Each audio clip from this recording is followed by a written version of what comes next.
నా పేరు రఘురామన్న, కామరకోట మాది.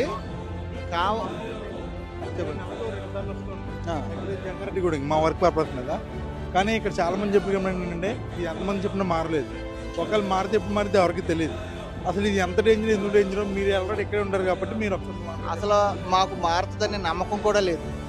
జంగారెడ్డి కూడా ఒక ట్రాక్టర్ వెళ్ళమంటే మేము వెళ్ళమంటున్నారు. మామూలుగా జంగారెడ్డి కూడా ఒక ట్రాక్టర్ వెళ్తానికి డ్రైవర్కి ఆప్టింగ్ 800 ఇస్తాం, 2000 ఇచ్చినా వెళ్ళంటున్నారు. ఎందుకంటే ఆ రోడ్ వెళ్ళినా మనకు భయం వేస్తుంది. ఆడు ఎక్కడ పడేస్తా, ఏం చేస్తా, పడిపోతున్నాయి వాళ్ళు. ఆడు ఎక్కడ వెళ్ళిపో, ఇంకో చూడండి కళ్ళు ఎలా ఎరపడిపోయినాయి. జంగారెడ్డి ఆ ఎదరదాకా వెళ్ళి వస్తే అసలు జంగారెడ్డి కూడా ఇప్పుడు ఏలూరు వెళ్ళాలన్నా సరే ఇటు నుంచి ద్వారకా తిరుమల తిరిగి అలా బేముడోలు తిరిగి వెళ్తున్నాం తప్ప ఈ రోడ్ల మీద వెళ్ళాలంటే కష్టమే, వెళ్ళలేము. చాలా కష్టమండి. మీరు ఎంత బాధలో చెప్తున్నారు కాబట్టి ఇది కంపల్సరీ పైన రీచ్ అవ్వాలన్నా రీచ్ అయ్యి రోడ్డు అయితే చాలా సంతోషపడతాం. బాగా ఏ గవర్నమెంట్ అన్నా ఒకటే రోడ్